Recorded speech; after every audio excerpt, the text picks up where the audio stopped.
Next നമുക്ക് എടുക്കാനുള്ളത് complete ഗ്രാഫാണ്. Complete graph എന്ന് പറയുന്നത് എന്താണെന്ന് നോക്കാം.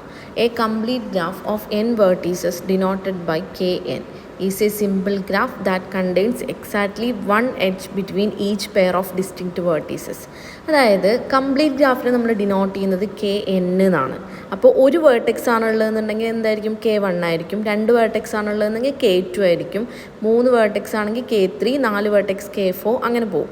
അപ്പോൾ എന്താണ് കംപ്ലീറ്റ് ഗ്രാഫ്? ഒരു കംപ്ലീറ്റ് ഗ്രാഫിൽ എത്ര വേർട്ടെക്സ് ഉണ്ടോ ആ വേർട്ടെക്സുകളൊക്കെ തമ്മിൽ എന്തുണ്ടാവും? ഒരു എഡ്ജ് ഉണ്ടാവും. ഇപ്പോൾ ഇവിടെ നോക്കി k1 എടുക്കാം.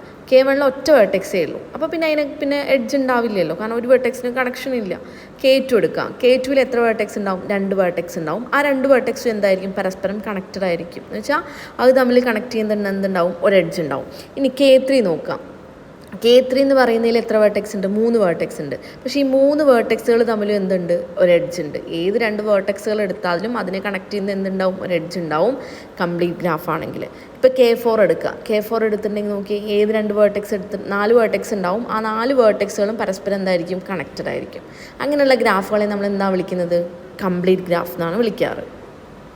നെക്സ്റ്റ് ഡെഫിനേഷൻ നോക്കി, സൈക്കിൾസ് എന്ന് പറഞ്ഞാൽ നമുക്കറിയാം വേർഡ് മീനിങ് എന്തായിരിക്കും? അതൊരു സൈക്കിളായിരിക്കും, എന്ന് വെച്ചാൽ ക്ലോസ്ഡ് ആയിരിക്കും എന്ന് നമുക്ക് പറയാം. സൈക്കിളിനെ നമ്മൾ ഡിനോട്ട് ചെയ്യുന്നത് cn എന്നാണ്. n > or = 3ക്ക്, അതായത് ഒരു സൈക്കിളിൽ അറ്റ്ലീസ്റ്റ് എത്ര വേർട്ടെക്സ് എങ്കിലും ഉണ്ടാവും? മൂന്ന് വേർട്ടെക്സ് എങ്കിലും ഉണ്ടാവും. മൂന്ന് വേർട്ടെക്സുള്ള c3 നോക്കി, c3 എന്തായിരിക്കും? മൂന്ന് വേർട്ടെക്സിൽ അതിൻ്റെ ബൗണ്ടറീസ് തമ്മിൽ എന്ത് ചെയ്യുക? പരസ്പരം കണക്ട് ചെയ്യുക. അപ്പോൾ ഒരു സൈക്കിൾ ഫോം ചെയ്യും. c4 ആണെങ്കിൽ നാല് വേർട്ടെക്സിൻ്റെ ബൗണ്ടറി കണക്ട് ചെയ്ത് നമുക്ക് എന്ത് കിട്ടും? ഒരു സ്ക്വയർ കിട്ടും. അഞ്ച് വേർട്ടെക്സുള്ള ഒരു ഗ്രാഫ് പരസ്പരം ബൗണ്ടറി കണക്ട് ചെയ്ത് നമുക്ക് എന്താ കിട്ടുക? ഒരു പെൻറ്റഗൺ കിട്ടും. 6 ആണെന്നുണ്ടെങ്കിൽ ഹെക്സഗൺ കിട്ടും. അങ്ങനെ സൈക്കിൾ എന്ന് പറയുന്നത് എപ്പോഴും എന്തായിരിക്കും? n > or = 3 ആയിരിക്കും. കാരണം c1 c2 നമുക്ക് സൈക്കിൾ ഫോം ചെയ്യാൻ പറ്റില്ലല്ലോ രണ്ട് വേർട്ടെക്സ് ആണെങ്കിൽ. നെക്സ്റ്റ് ഡെഫിനേഷൻ നോക്കി, bipartite graph. A simple graph G is called bipartite if its vertex at V can be partitioned into two disjoint sets V1 and V2 such that every edge in the graph connects a vertex in V1 and a vertex in V2. എന്താണെന്ന് വെച്ചാൽ ഇപ്പോൾ total നോക്കിയേ, ഈ graph നോക്കുക. ഈ ഗ്രാഫിൽ എത്ര വേർട്ടെക്സുകളാണുള്ളത്? 5 vertex ഉണ്ട്. V1, V2, V3, V4, V5. ഇനി നോക്കിയേ, ഇതിൽ ഈ ടോട്ടൽ വേർട്ടെക്സ് സെറ്റപ്പ് ഏതാ? V1, V2 etcetera V4, V5 വരും. ഈ വേർട്ടെക്സ് നമ്മൾ രണ്ടായിട്ട് ഡിവൈഡ് ചെയ്യാണ്. ഫസ്റ്റ് വേർട്ടെക്സ് സെറ്റിൽ നമ്മൾ എന്ത് കൊടുത്തു? V1, V2 കൊടുത്തു. സെക്കൻഡ് വേർട്ടെക്സ് സെറ്റിൽ നമ്മൾ V3, V4, V5 കൊടുത്തു. ഇനി നമ്മൾ എന്ത് ചെയ്തു? V1 നിന്ന് V3 കണക്ഷൻ വരച്ചു, V1 നിന്ന് V4 വരച്ചു, V2 നിന്ന് V5 വരച്ചു. എന്ന് വെച്ചാൽ ഓപ്പോസിറ്റുള്ള വേർട്ടെക്സ് സെറ്റിലോട്ട് വരച്ചു. പക്ഷേ എന്ത് നമ്മൾ വരച്ചില്ല? V1 നിന്ന് സെയിം വേർട്ടെക്സ് സെറ്റിലുള്ള വേർട്ടെക്സ് തമ്മിൽ നമ്മൾ വരച്ചിട്ടില്ല? എഡ്ജ് വരച്ചിട്ടില്ല. എന്ന് വെച്ചാൽ V1നെയും V2നെയും കണക്ട് ചെയ്യുന്ന എഡ്ജ് ഇവിടെ ഇല്ല. സോ അങ്ങനെ ഒരു ഗ്രാഫിനെ നമുക്ക് ഡിവൈഡ് ചെയ്യാൻ പറ്റുകയാണെന്നുണ്ടെങ്കിൽ ആ ഗ്രാഫിനെ നമ്മൾ എന്ത് വിളിക്കും? ബൈപാർട്ടേറ്റ് ഗ്രാഫ് എന്ന് വിളിക്കും. എന്ന് വെച്ചാൽ നമ്മുടെ ഏതൊരു വേർട്ടെക്സ് സെറ്റ് എടുക്കുക, ആ വേർട്ടെക്സ് സെറ്റിന് രണ്ടായിട്ട് ഡിവൈഡ് ചെയ്യുക. ഫസ്റ്റ് വേർട്ടെക്സ് സെറ്റിൽ നിന്ന് രണ്ടാമത്തെ വേർട്ടെക്സ് സെറ്റിലോട്ട് എഡ്ജസ് വരച്ചുകൊണ്ടിരിക്കുക. പക്ഷേ ഫസ്റ്റ് വേർട്ടെക്സ് സെറ്റിലുള്ള വേർട്ടെക്സുകൾ തമ്മിൽ എന്തുണ്ടാവില്ല? എഡ്ജ് ഉണ്ടാവില്ല. അതിനാണ് നമ്മൾ എന്ത് വിളിക്കുന്നത്? ബൈപാർട്ടേറ്റ് ഗ്രാഫ് എന്ന് വിളിക്കുന്നത്. ഇവിടെ ഒരു ക്വസ്റ്റ്യൻ നോക്കി, നമുക്ക് C6 ബൈപാർട്ടേറ്റ് ആണെന്ന് കാണിക്കണം. ഇപ്പോൾ C6ൻ്റെ നാച്ചുറൽ ഗ്രാഫ് ഇവിടെ വരച്ചിട്ടുണ്ട്. ഒരു സൈക്കിളാണ്, 6 vertex V1, V2 etcetera V6. അപ്പോൾ നമ്മൾ ഇത് ബൈപാർട്ടേറ്റ് ആണെന്നുണ്ടെങ്കിൽ നമുക്കിതിനെ എങ്ങനെ സെറ്റ് ചെയ്യാൻ പറ്റണം? രണ്ട് വേർട്ടെക്സ് സെറ്റായിട്ട് ഡിവൈഡ് ചെയ്യാൻ പറ്റണം. അപ്പോൾ V1 എന്ന് പറയുന്നത് ഫസ്റ്റ് വേർട്ടെക്സ് സെറ്റിൽ കൊടുത്താൽ V2 ഫസ്റ്റ് വേർട്ടെക്സ് സെറ്റിൽ തന്നെ കൊടുക്കാൻ പറ്റുമോ? ഇല്ല. കാരണം എന്താ? V2 ഫസ്റ്റ് വേർട്ടെക്സ് സെറ്റിൽ കൊടുത്താൽ ഇവിടെ V1 ഉം V2 തമ്മിൽ എന്തുണ്ട്? ഒരു എഡ്ജ് ഉണ്ട്. അപ്പോൾ ഓൾറെഡി V2 എന്ന് പറയുന്നത് ഫസ്റ്റ് വേർട്ടെക്സ് സെറ്റിൽ വരാൻ പറ്റുമോ? ഇല്ല. കാരണം ബൈപാർട്ടേറ്റ് ആണെന്നുണ്ടെങ്കിൽ സെയിം വേർട്ടെക്സ് സെറ്റുകളിലെ വേർട്ടെക്സുകൾ തമ്മിൽ എന്തുണ്ടാവില്ല? എഡ്ജ് ഉണ്ടാവില്ല. അപ്പോൾ V1 ഫസ്റ്റ് വേർട്ടെക്സ് സെറ്റിൽ കൊടുത്താൽ V2 എന്ന് പറയുന്നത് സെക്കൻഡ് വേർട്ടെക്സ് സെറ്റിലേ കൊടുക്കാൻ പറ്റുള്ളൂ.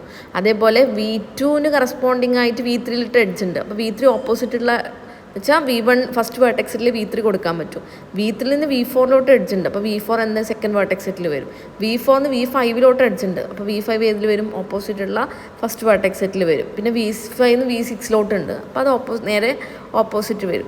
So V1, V3, V5 first vertex സെറ്റിൽ വരുന്ന രീതിയിലും V2, V4, V6 എന്ന് പറയുന്നത് സെക്കൻഡ് വേർട്ടെക്സ് സെറ്റിൽ രീതിയിൽ വരുന്ന നമുക്ക് ഈ പാർട്ടീഷൻ ചെയ്യാൻ പറ്റുന്നുണ്ട്. അപ്പോൾ C6 എന്ത് ഗ്രാഫാണെന്ന് പറയാം? ബൈപാർട്ടേറ്റ് ഗ്രാഫാണെന്ന് പറയാം. ഇനി നെക്സ്റ്റ് നോക്കി, ഇതൊക്കെ ചോദിക്കാറുള്ള ക്വസ്റ്റ്യൻസ് ആണ് കേട്ടോ. Verify k3 is not bipartite. k3 bipartite അല്ല. അതെന്താ അങ്ങനെ പറയാൻ കാരണം? k3 എന്ന് പറഞ്ഞാൽ നോക്കി, K3 എത്ര വേർട്ടെക്സ് ഉണ്ടാവുക? V1 V2 V3 ആണ്. അതിൽ നിന്ന് V1 V2 എഡ്ജ് ഉണ്ട്, V2 V3 ഉണ്ട്, V1 V3 എന്ന് വെച്ചാൽ ഏത് രണ്ട് വേർട്ടെക്സുകൾ തമ്മിലും K3 എന്തുണ്ട്? ഒരു എഡ്ജ് എക്സിസ്റ്റ് ചെയ്യുന്നുണ്ട്. അപ്പോൾ K3 എന്ന് പറയുന്നത് ബൈപ്പാർട്ടൈറ്റ് അല്ല എന്നാണ് പറയുന്നത്. അപ്പോൾ എങ്ങനെ അത് പ്രൂവ് ചെയ്യാം? അതിന് പ്രൂഫ് ചോദിക്കാറുണ്ട്. അപ്പോൾ ഫസ്റ്റ് നമ്മൾ രണ്ട് വേർട്ടെക്സ് സെറ്റായിട്ട് അതിനെ ഡിവൈഡ് ചെയ്യണമല്ലോ ബൈപ്പാർട്ടൈറ്റ് ആണെങ്കിൽ. അപ്പോൾ ഫസ്റ്റ് വേർട്ടെക്സ് സെറ്റിൽ V1 ഫിക്സ് ചെയ്തു വിചാരിച്ചോ. രണ്ടാമത്തെ വേർട്ടെക്സ് സെറ്റിൽ V2 V3 ഫിക്സ് ചെയ്തു. അപ്പോൾ കംപ്ലീറ്റ് ഗ്രാഫ് ആയതുകൊണ്ട് V2 V3 എഡ്ജ് ഉണ്ട്, V1 V2 എഡ്ജ് ഉണ്ട്, V1 V3 എഡ്ജ് നമ്മൾ വരച്ചു. അത് അവിടെയൊന്നും പ്രശ്നം വരില്ല. തേർഡ് വേർട്ടെക്സ് സെറ്റിൽ V2 V3 എഡ്ജ് വരും.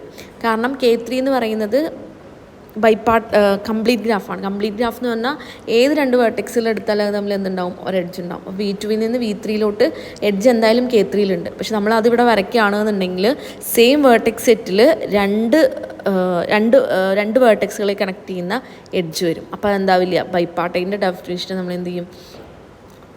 ബൈപ്പാർട്ടൈറ്റിൻ്റെ ഡെഫിനിഷൻ അത് തെറ്റും. K3 എന്ന് പറയുന്നത് എന്താവില്ല? ബൈപ്പാർട്ടൈറ്റ് ആവില്ല.